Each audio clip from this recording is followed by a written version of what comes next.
Hey everyone, and welcome. Have you ever felt like your biggest struggles are the very things holding you back? Well, today we're going to explore a really powerful idea. What if those exact struggles are actually your greatest source of strength? What we're diving into today is a summary of a fascinating YouTube Live Q&A with intuitive counselor Michiyo. She tackled some of life's toughest questions, and we basically distilled all that wisdom right here for you.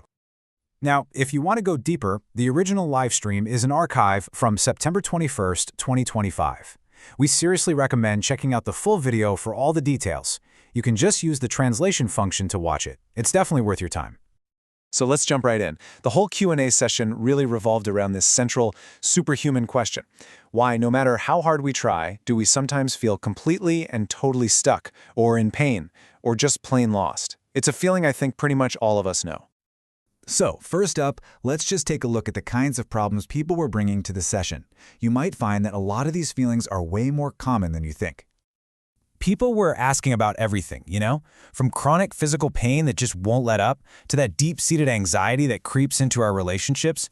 They talked about feeling totally directionless with their career, that weird sense of loneliness even when you're surrounded by people, and that nagging feeling of low self-worth. These are the symptoms we all recognize, right? But here's where it gets interesting. After everyone laid out these problems, the core message from intuitive counselor Michiyo was basically this: we are often looking for the source of our problems in completely the wrong place.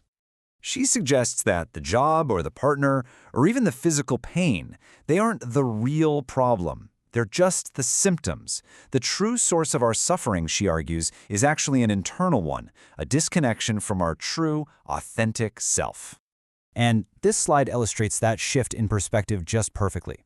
Instead of going to a partner and saying, "Make me feel secure," we turn inward and ask ourselves, "Okay, why do I feel so anxious?" Instead of asking the world, "What job can I get?" we start asking our soul, "What actually brings me joy?" It's a total reversal of where we look for the answers. We stop demanding that the outside world fix us and start a conversation with ourselves. Okay, so once we start looking inward, the next step is even more radical. It's all about learning to see our biggest challenges not as weaknesses, but as our most valuable hidden strengths. It's a huge reframe. And to really get this next point, you need to know a term that came up in the Q&A. Oya gacha. It's Japanese slang for parent lottery. It's this idea that your place in life is kind of determined by the luck of the draw, which family you happen to be born into. It's often used with a sense of, being stuck with the hand you were dealt. But just look at how intuitive counselor Michiyo reframes this. She says, it's precisely because my parent lottery was a huge failure that I could become a counselor. Wow. I mean, she completely flips the script. The very thing that could be seen as the source of her pain becomes the entire foundation for her purpose and her unique gift to the world. So what this means is that your struggles aren't actually holding you back, they are your training ground. All those painful experiences are precisely what is forging the empathy and the wisdom you need for your own unique purpose. Okay, so if the problem is internal and our struggles are our training, how do we actually do this inner work, right? Well, intuitive counselor Michiyo offered a really practical set of tools to get that dialogue started. She outlines this simple but incredibly profound practice. Step 1, just listen to your pain, whether it's in your body or your heart. Ask it what it's trying to tell you. Step 2, acknowledge your feelings. Write them all down, the anger, the sadness, raw and uncensored. Step 3 is so key. Recognize that you have a conditioned human self that's full of fear, but you also have a wise soul self that knows the way. And finally, step 4, just gently ask that soul self for guidance with a simple question: what would bring us joy right now? So what happens when you actually start practicing this inner dialogue? Well, that internal shift starts to create very real, very tangible changes in your external world. And this is how it all comes together in the real world. In your career, when you start following your joy, the right opportunity is attracted to you instead of you desperately searching for it. In relationships, you stop needing security from other people because you found the source of your own. You stop feeling drained by social events because you actually understand your own needs.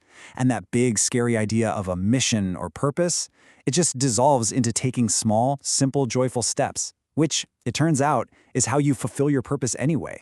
When you boil it all down, it comes to this. The goal is to completely shift your motivation. It's about moving from a place of shoulds and fear and pressure to a place of authentic internal joy. That joy becomes your new compass.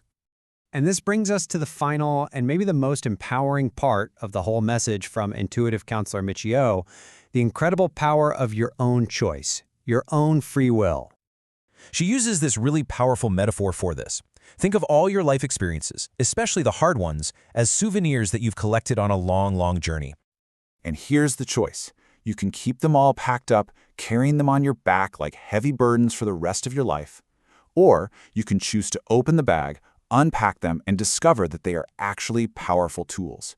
Tools that you can use to build a new life and help others. That choice is entirely 100% yours. So, we'll leave you with this to think about. Your unique life has given you a collection of experiences that nobody else on Earth has. The question shifts from "why did this happen to me?" to something so much more powerful. What are my souvenirs, and what am I going to choose to do with them?